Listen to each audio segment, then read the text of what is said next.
मोदी की रैली है, सीधा रुख करते हैं जहां पर इस समय उत्तर प्रदेश के मुख्यमंत्री योगी आदित्यनाथ बोल रहे हैं। पूरे देश के अंदर एक भाव है, महिला हो या बुजुर्ग, नौजवान हो या फिर किसी भी उम्र का, हर व्यक्ति एक ही बात को लेकर के चल रहा है और वह है कि मोदी जी के नेतृत्व में देश ने एक अच्छी दिशा में एक नया प्रयास प्रारंभ किया है और नए भारत के लिए मोदी जो पूरब में, पश्चिम में, उत्तर में, दक्षिण में, गांव में, शहर में, महिला हो, बालिका हो, जवान हो, बुजुर्ग हो, प्रौढ़ हो, नौकरी पेशा हो, मजदूर हो या फिर चौकीदार ही क्यों न हो, हर व्यक्ति इस बात का एहसास कर रहा है कि मोदी के नेतृत्व में, मोदी जी के नेतृत्व में यह देश एक नई यात्रा में निकल चुका है। दुनिया की महाशक्ति बनने की इस यात्रा को आगे बढ़ाने के लिए आज हम सब आदरणीय प्रधानमंत्री जी का मार्गदर्शन प्राप्त करने के लिए यहां पर एकत्र हुए हैं। मैं एक बार पुनः आप सबसे कहूंगा कि भाइयों बहनों, सपा, बसपा, कांग्रेस, लोकदल, इन सब के लिए जो कार्य नामुमकिन होता था वह कार्य आज मुमकिन हुआ है। नामुमकिन अब मुमकिन है क्योंकि मोदी हैं तो, मेरे साथ एक बार आप सही बोलेंगे, क्योंकि मोदी हैं तो, क्योंकि मोदी हैं तो। मैं एक बार फिर कहूंगा, उत्तर प्रदेश 74 पार, आप सब फिर बोलेंगे, फिर एक बार मोदी सरकार। उत्तर प्रदेश 74 पार, फिर एक बार मोदी सरकार। उत्तर प्रदेश 74 पार, उत्तर प्रदेश 74 पार। भारत माता की, भारत माता की, भारत माता की। माननीय प्रधानमंत्री जी, जिनको सुनने के लिए आप सब इतनी देर से प्रतीक्षा कर रहे हैं, अंतरिक्ष में भी दुश्मन को चुनौती देने वाले,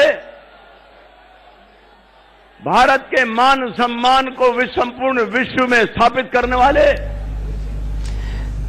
आज प्रधानमंत्री नरेंद्र मोदी की 3 ताबड़तोड़ रैलियां हैं। सबसे पहले जो आप देख रहे हैं, मेरठ से तस्वीरें देख रहे हैं जहां पर प्रधानमंत्री नरेंद्र मोदी आ चुके हैं मंच पर और लीजिए बढ़ रहे हैं माइक की तरफ, संबोधन शुरू करेंगे। मेरठ की जनता सुनने के लिए बेचैन नहीं है कि मैं उनको इस तरह से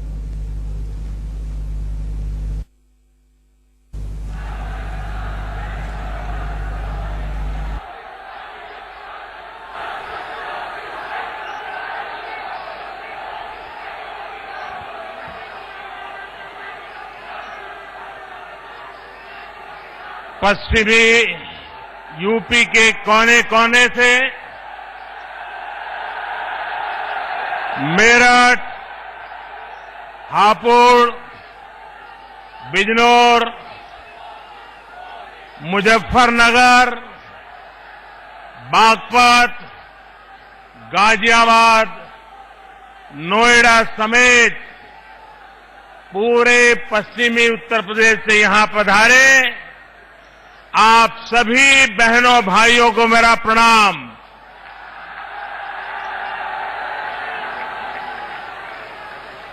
दिल्ली ही नहीं, दुनिया का मीडिया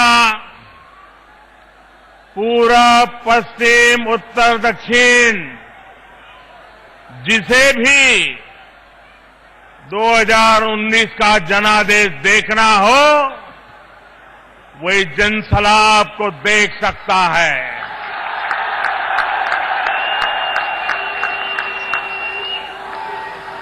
भारत मन बना चुका है। भारत के 130 करोड़ लोग मन बना चुके हैं। देश में फिर एक बार बनने जा रही है। इस विशाल संख्या में पधारने के लिए मैं आप सभी का, भारतीय जनता पार्टी के प्रत्येक कार्यकर्ता, एक एक बूथ का इंतजाम देखने वाले अपने साथी का हृदयपूर्वक आभार व्यक्त करता हूं। साथियों, 2019 के चुनाव अभियान की शुरुआत मेरठ से ही शुरू करने के पीछे एक वजह है। 2019 का ये चुनाव हर देशवासी की आकांक्षा, मजबूत भारत के सपने से जुड़ा चुनाव है। वही सपना, वही आकांक्षा जिसे दिल में लिए 1857 में इसी मेरठ क्षेत्र में स्वतंत्रता के आंदोलन का पहला बिगुल फूंका गया था। इसी गौरवशाली परंपरा को निभाने वाले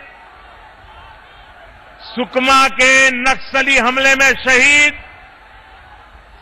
शोभित शर्मा और पुलवामा में शहीद अजय कुमार जी को मैं एक बार फिर अपनी श्रद्धांजलि अर्पित करता हूं।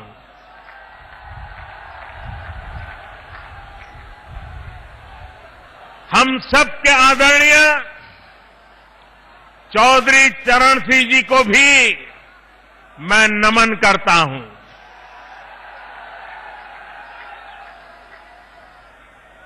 चौधरी चरण सिंह जी ने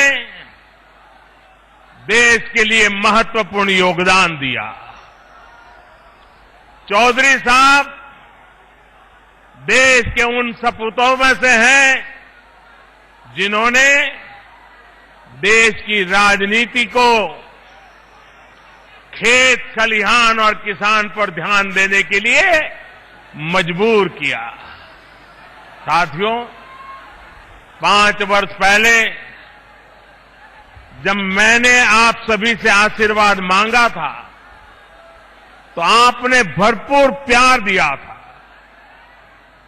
मैंने आपसे कहा था कि आपके प्यार को, आपके आशीर्वाद को मैं ब्याज सहित लौटाऊंगा।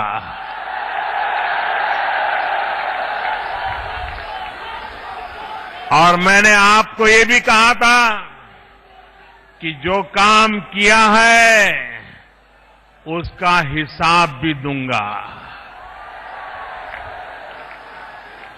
और हां, अपना हिसाब दूंगा, साथ साथ दूसरों का हिसाब भी लूंगा।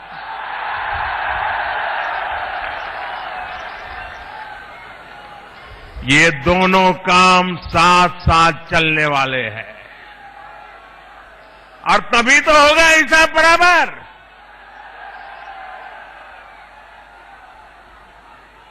और आप तो जानते हैं मैं चौकीदार हूं और चौकीदार कभी नाइंसाफी नहीं करता है। हिसाब होगा, सबका होगा, बारी बारी से होगा।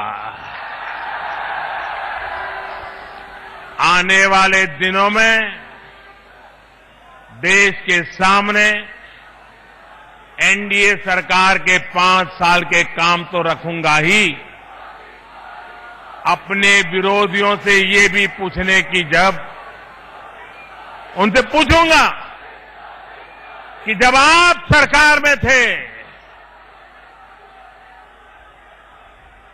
जब देश के लोगों ने आप लोगों पर भरोसा किया था, तो आप नाकाम क्यों रहे?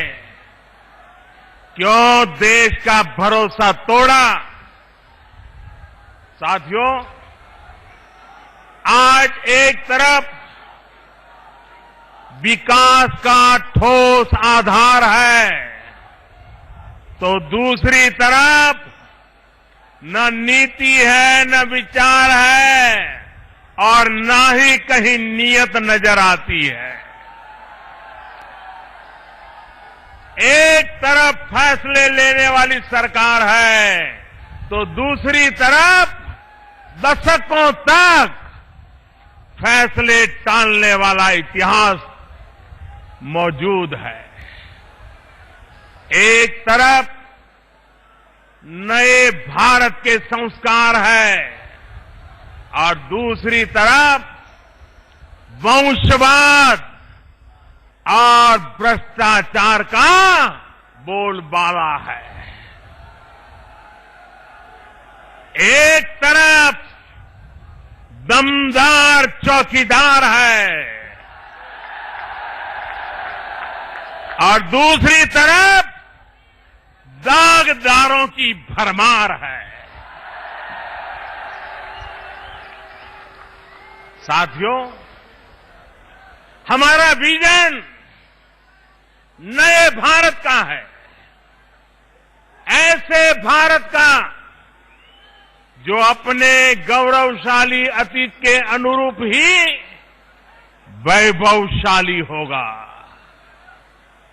एक ऐसा नया भारत जिसकी नई पहचान होगी, जहां सुरक्षा, समृद्धि और सम्मान के संस्कार होंगे। सुरक्षा देश के दुश्मनों से, सुरक्षा आतंकवाद से, सुरक्षा गुंडागर्दी से, सुरक्षा भ्रष्टाचारियों से, सुरक्षा बीमारी से, समृद्धि साधनों और संसाधनों की, समृद्धि ज्ञान और विज्ञान की, समृद्धि संस्कृति और विचार की, समृद्धि हमारे आचार और व्यवहार की। और जब मैं सम्मान की बात करता हूं, तो सम्मान श्रम का, सम्मान काम का, सम्मान बेटियों का, सम्मान हर वर्ग का, सम्मान देश के मान का, अभिमान का। भाइयों और बहनों, इस देश ने सिर्फ नारे लगाने वाली सरकारें बहुत देखी है, लेकिन पहली बार ऐसी निर्णायक सरकार भी देख रहा है जो अपने संकल्प को सिद्ध करना जानती है।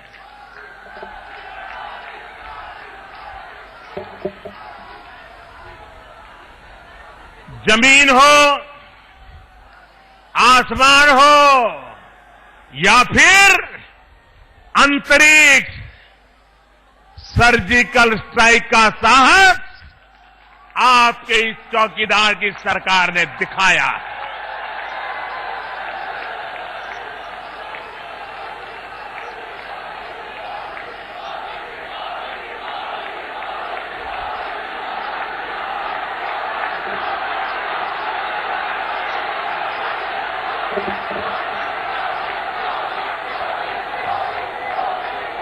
चार दशक से,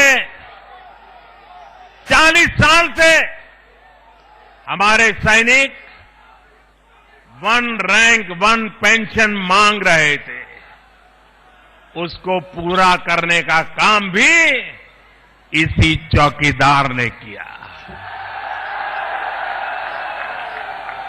देश के करीब 12 करोड़ किसान परिवारों को 75,000 करोड़ रुपए की सीधी वार्षिक मदद का काम भी इसी चौकीदार ने किया।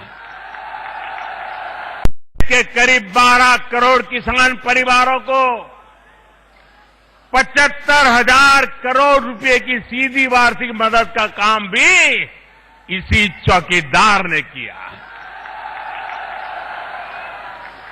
देश के लगभग 50 करोड़ गरीब परिवारों को हर वर्ष 5 लाख रुपए तक के मुफ्त इलाज की व्यवस्था भी हमारी सरकार ने की है।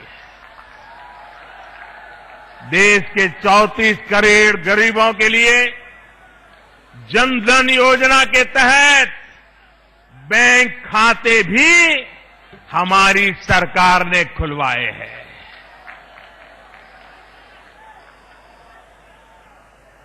और जब मैं बैंक खाते खुलवाता था तो ये बड़े बुद्धिमान लोग भाषण करते थे कि देश में बैंकें नहीं है, गांव का आदमी क्या करेगा। ऐसा कहते थे कि नहीं कहते थे? और आज वही कह रहे हैं जो लोग अरे गरीबों का बैंक का खाता 70 साल तक नहीं खुलवा पाए, वो कहते तुम्हारे खाते में पैसे डालेंगे। कोई भरोसा करेगा क्या? अरे जो खाता नहीं खुलवा सकता है वो खाते में डाल सकता है क्या?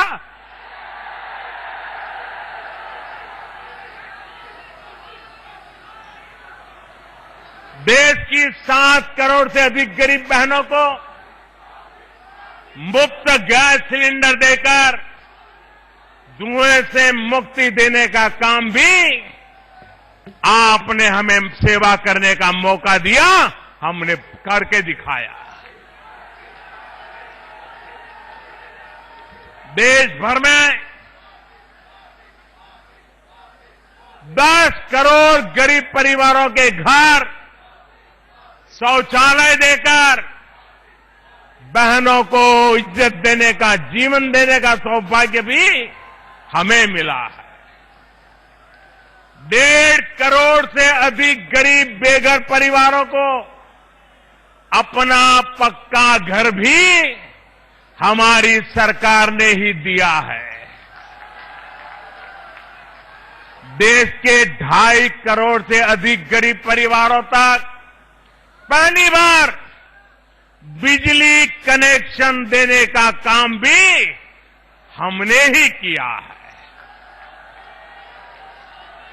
15 करोड़ से अधिक बिना गारंटी के ऋण देकर युवा साथियों को स्वरोजगार से जोड़ने का काम पहली बार एनडीए ने ही किया है। सामान्य वर्ग के गरीबों को, और मुझे विश्वास है कि जब ये खबर आपने सुनी होगी आपका सीना चौड़ा हो गया होगा। सामान्य वर्ग के गरीबों को 10% आरक्षण देने का ऐतिहासिक फैसला भी हमने ही लिया।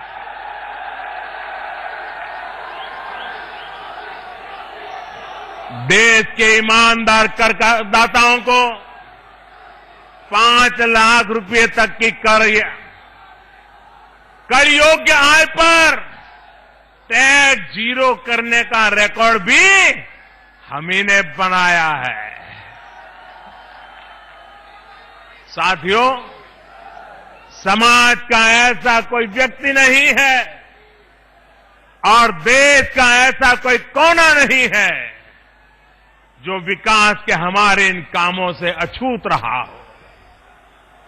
सबका साथ, सबका विकास की हमारी यही सोच है जिस पर नए भारत का निर्माण हो रहा है। 11 अप्रैल को आपका वोटिंग 11 अप्रैल को है ना? 11 अप्रैल को है ना? 11 अप्रैल को जब देश पहला वोट डालेगा, जब पहली बार वोट डालने वाला हमारा युवा बूथ में जाएगा तो वो ईवीएम पर कमल के निशान पर उंगली दबाने से पहले विकास की इस तस्वीर को लेकर के जाने वाला है। साथियों, आपके चौकीदार की सरकार ने जो हासिल किया है वो तब और साफ हो जाएगा जब 2014 से पहले के भारत यानी आपके इस चौकीदार के से पहले की स्थिति से जब आप तुलना करेंगे। जरा एक बार उन पुराने दिनों को जरा याद करिए और मुझे बताइए, इन महामिलावटी लोगों की सरकार जब दिल्ली में थी तब देश में आए दिन बम धमाके होते थे कि नहीं होते थे? मैं दोबारा पूछूं, जब ये महामिलावटी लोग बैठे थे दिल्ली सरकार में तब आए दिन देश में अलग अलग कोने में बम धमाके होते थे कि नहीं होते थे? ये महामिलावटी आतंकियों को संरक्षण देते थे कि नहीं देते थे? ये आतंकियों की भी जात और उनकी पहचान देखते थे कि नहीं देखते थे? उसके आधार पर तय करते थे कि आतंकी को बचाना है या सजा देनी है। बताइए भाइयों, ऐसा होता था कि नहीं होता था? मुझे बताया गया है कि यहां मेरठ में जो विरोधी के उम्मीदवार हैं उन्होंने आतंकवादियों के लिए करोड़ों रुपए के इनाम तक का ऐलान कर दिया था। याद है ना? आतंकवादियों को करोड़ों का इनाम। सोचिए, महामिलावट के लिए लोग किस हद तक जा सकते हैं। ये महामिलावटी लोग भ्रष्टाचारियों के साथ है कि नहीं है भाई? ये लोग भ्रष्टाचारियों के साथ है कि नहीं है? महामिलावटियों के राज में बेटियों को इंसाफ मिलता था क्या? मेरठ वाले तो बराबर जानते हैं। क्या बेटियों को इंसाफ मिलता था क्या? इनकी सरकार में गुंडे और बदमाश बेलगाम थे कि नहीं थे? क्या ऐसी महामिलावट के हाथ में देश सुरक्षित रहेगा? देश सुरक्षित रहेगा? देश सुरक्षित रहेगा? साथियों, मेरठ और पश्चिमी यूपी तो इनके कारनामों को भुगत चुका है। जब से योगी जी की सरकार आई है,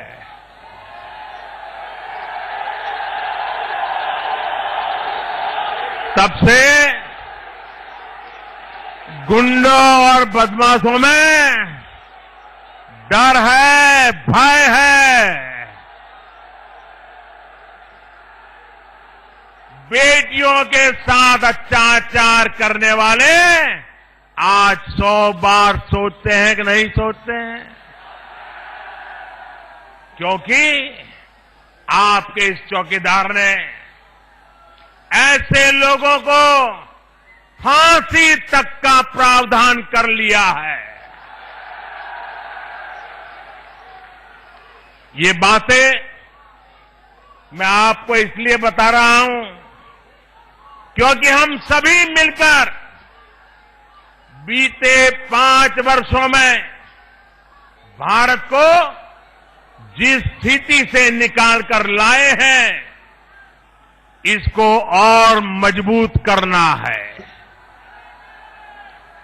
देश को और मजबूत करना है कि नहीं करना है? देश मजबूत होना चाहिए कि नहीं होना चाहिए? मजबूत देश के लिए मजबूत सरकार चाहिए कि नहीं चाहिए?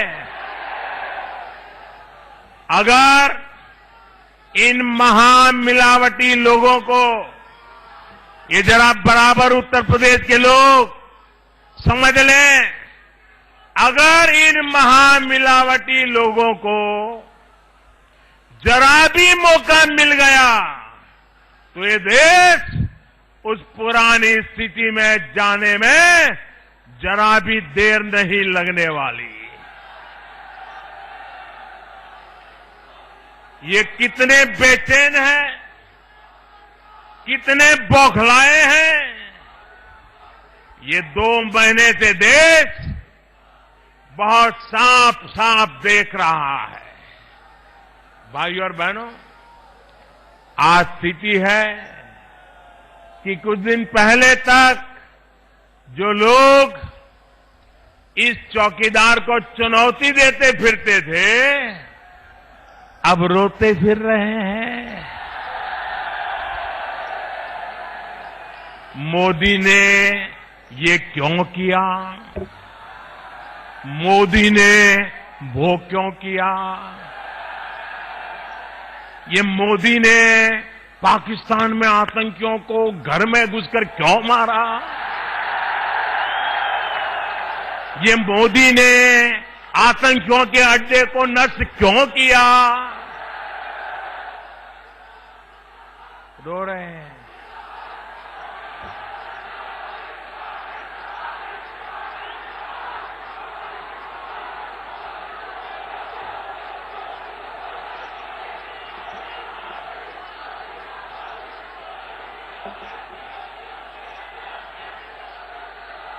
साथियों, एक गंभीर बात की ओर आपका ध्यान दिलाना चाहता हूं। ये सारे महामिलावटी लोग आज कौन पाकिस्तान में ज्यादा पॉपुलर होगा, कौन पाकिस्तान में हीरो बनेगा, इसकी स्पर्धा में लग गए हैं। वहां की मीडिया में छाए हुए हैं। उनके नाम की पाकिस्तान में तालियां बज रही हैं। भाइयों बहनों, आप ही बताइए, देश को हिंदुस्तान के हीरो चाहिए या पाकिस्तान के? हिंदुस्तान के हीरो चाहिए या पाकिस्तान के? मेरे प्यारे देशवासियों, मैं 130 करोड़ देशवासियों से पूछना चाहता हूं, क्या हमें सबूत चाहिए कि हमें सपूत चाहिए?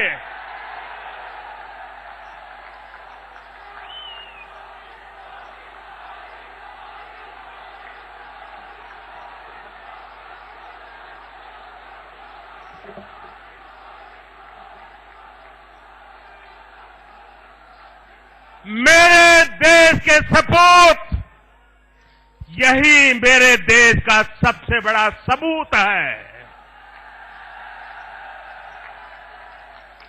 जो सबूत मांगते हैं वो सपूत को ललकारते हैं। साथियों, 26 फरवरी की वो तारीख जिसके बारे में सोचकर भी आतंक के सरपरस्तों की रूह कांप रही है।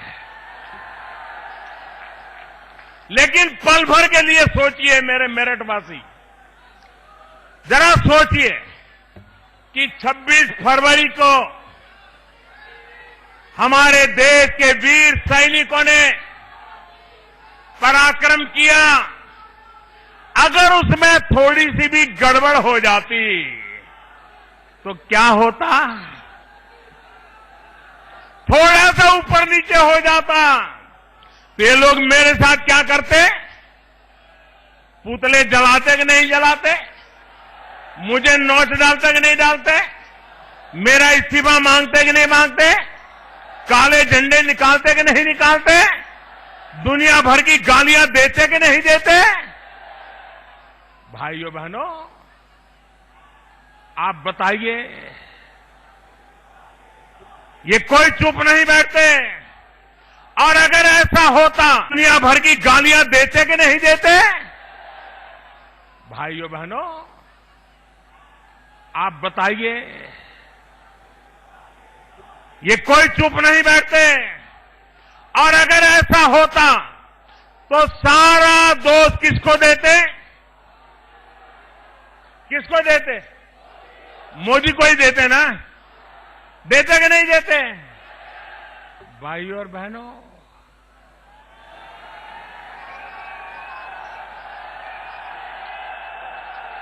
आप आश्वस्त रहिए, मैं देश के लिए अपना सब कुछ दांव पर लगाने के लिए तैयार रहने वाला व्यक्ति हूं। कोई भी राजनीतिक दबाव, कोई भी अंतर्राष्ट्रीय दबाव आपके इस चौकीदार को डिगा नहीं पाएगा और न ही कोई इस चौकीदार को डरा पाएगा। मैं किसी तरह का बोझ लेकर के नहीं चलता, और बोझ रखूं भी क्यों? मेरे पास अपना है भी क्या? जो कुछ भी है वो तो देश का दिया हुआ है, आपका दिया हुआ है। जो देश ने दिया, जितना दिया है वो बहुत कुछ है। अरे चिंता तो उनको होती है जो कुछ खोने से डरता है, जिसको वंश और विरासत के बारे में सोचना है। नियत में खोट उसकी आती है जिसको सिर्फ और सिर्फ अपने परिवारों के हितों के बारे में सोचना है। भाइयों और बहनों, कल भी आपने देखा होगा कैसे अंतरिक्ष में हासिल की गई हमारे देश की महान उपलब्धि को इन लोगों ने नजरअंदाज किया। कैसी कैसी बातें बोली, मैं तो हैरान हूं। मुझे तो उनकी बुद्धिमत्ता पर भी सवाल उठने लगे हैं। साथियों, अगर कोई, जरा आप ध्यान से समझिए, अगर कोई थिएटर में नाटक देखने जाता है तो वहां क्या सुनाई देता है? वहां सुनाई देता है, अरे चलो भाई सेट तैयार है क्या? अरे सेट रेडी है क्या? अरे भाई सेट लगा दो।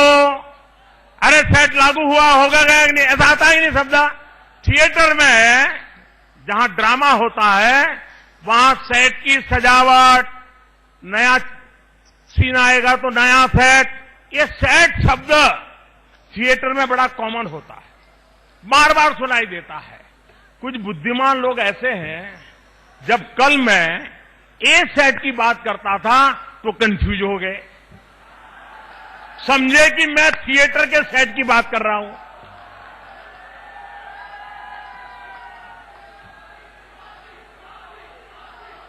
हम ऐसे बुद्धिमान लोगों पर रोए हैं, हंसे, जिनको थिएटर का सेट और अंतरिक्ष में एंटी सैटेलाइट मिशन ए सेट का समझ तक नहीं है। साथियों, आज जब भारत अपना सामर्थ्य बढ़ा रहा है, अपनी ताकत बढ़ा रहा है, अंतरिक्ष में चौकीदारी करने में समर्थ हो रहा है, तो इनके पेट में दर्द हो रहा है। मैं देश को आज भी फिर याद दिलाना चाहता हूं, याद रखिए कुछ लोगों ने कैसे सरकारें चलाई हैं, कैसे देश के सुरक्षा हितों से खिलवाड़ किया है, हमारी वायुसेना नया लड़ाकू विमान मांग रही थी, उनकी सरकार फैसले टालती रही। विमान हादसे होते रहे, उनकी सरकार फैसले को टालती रही। हमारे जवान बुलेट प्रूफ जैकेट मांग रहे थे, उनकी सरकार इस फैसले को भी टालती रही। आतंकी हमले में, नक्सली हमलों में हमारे जवान शहीद होते रहे, उनकी सरकार फैसले को टालती रही। हमारे वैज्ञानिक अंतरिक्ष में सैटेलाइट को मार गिराने की परीक्षण की मांग कर रहे थे, उनकी सरकार ने ये फैसला भी टाल दिया। 21वीं सदी के भारत को मजबूत बनाने के लिए, देश की सुरक्षा के लिए ये फैसला बहुत पहले लिया जाना चाहिए था, लेकिन ये फैसला भी टाला जाता रहा। भाइयों और बहनों, ये लोग भारत को हमेशा कमजोर बनाकर रखना चाहते हैं। मैं इनसे जानना चाहता हूं कि किसके हिसाब पर, किसको फायदा पहुंचाने के लिए आप लोग ऐसा डुलमुल रवैया अपनाते रहे। साथियों, इन लोगों की राजनीति तभी चलती है जब देश कमजोर रहे, जब देश को ये लोग बनते रहे, समाज में दीवारें हो, खाई हो। ये सिर्फ अपना और अपने परिवार का स्वार्थ देखते हैं। सबका साथ, सबका विकास ये उनको मंजूर नहीं है। और इसलिए कश्मीर से कन्याकुमारी तक वंशवाद और भ्रष्टाचार की महामिलावट करने वाले दल आज आपके इस चौकीदार से परेशान है। अपना भ्रष्टाचार जारी रखने के लिए ये सभी यहां यूपी में भी एकजुट हो गए हैं। अब सोचिए, जिस पार्टी के नेताओं को जेल भेजने के लिए बहन जी ने जीवन के 2 दशक लगा दिए, अब उसी से उन्होंने हाथ मिला लिया। जिस दल के नेता बहन जी को गेस्ट हाउस में भी खत्म कर देना चाहते थे, अब वो उनके साथी बन गए। और यूपी में तो सब कुछ इतनी जल्दी जल्दी हो रहा है कि पूछिए ही मत। अभी पिछले चुनाव में 2 लड़कों का खेल देखा। ये 2 लड़कों से बुआ बबुआ तक पहुंचने में जो तेजी दिखाई गई है, बड़ी गजब है जी। भाइयों और बहनों, इन लोगों के लिए सत्ता से बढ़कर कुछ भी नहीं है, कोई भी नहीं है। ये वही लोग हैं जिन्होंने नारा बना रखा था, यूपी को लूटो बारी बारी। इसी नारे पर ये लोग बरसों तक चलते रहे, लेकिन साल 2014 में और फिर 2017 में यूपी के लोग इन्हें दिखा चुके हैं कि उत्तर प्रदेश को जातियों में बांटने की कोशिश अब सफल नहीं होगी। सब लोग जान गए हैं कि देश बचेगा तभी तो सभी समाज भी बचेंगे। इसलिए इस बार भी यूपी की जनता का फैसला 2014 और 2017 के चुनाव उससे भी ज्यादा शानदार आने वाला है। और मेरे भाइयों बहनों, ये याद रखिए, बोर्ड बदलने से दुकानें नहीं बदलती। सपा बसपा के शासन की पहचान यूपी के लोगों को दिया धोखा उत्तर प्रदेश के लोग भूले नहीं हैं। इनकी राजनीतिक महत्वाकांक्षाओं के दुष्परिणाम मेरे मेरठ को, हापुड़ को, कैराना को, मुजफ्फरनगर को सहने पड़े हैं, आपको सहने पड़े हैं। सपा के शासनकाल में हुए दंगों का देश, उसका दंश आप सब आज तक झेल रहे हैं।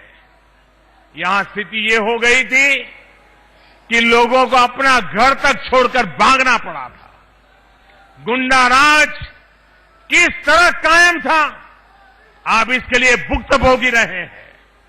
मत भूलिए, ये वही लोग हैं जो 3 तलाक के खिलाफ कानून का विरोध करते हैं, जो कहते हैं कि 3 तलाक की वजह से महिलाओं की हत्या नहीं होती, कम से कम वो बच तो जाती है।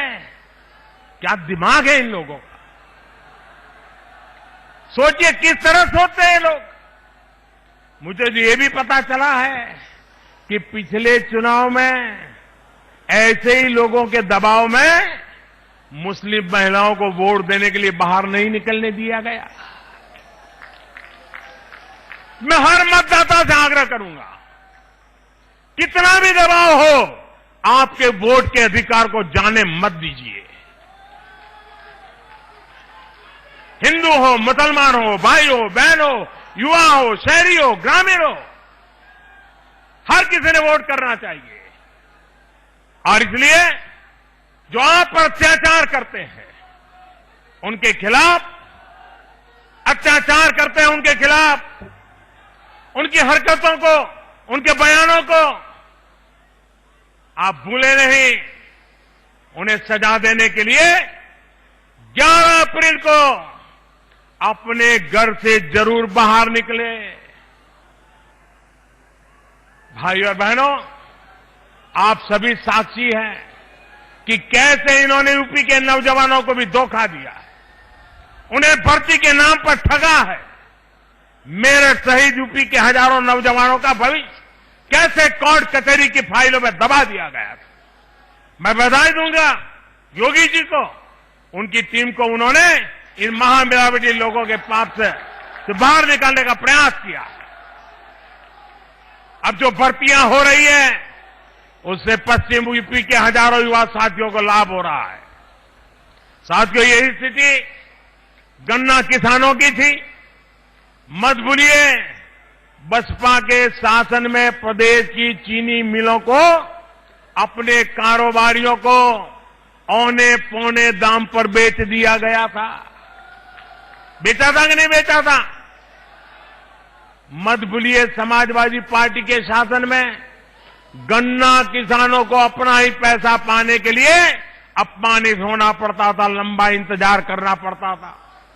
साथियों, हालत ये थी कि सपा की सरकार ने गन्ना किसानों का 35,000 करोड़ रुपए से ज्यादा का बकाया योगी जी के लिए छोड़ दिया था। प्रधानमंत्री नरेंद्र मोदी मेरठ में एक रैली को संबोधित करते हुए वक्त छोड़ ब्रेक का जल्द हाजिर होते हैं।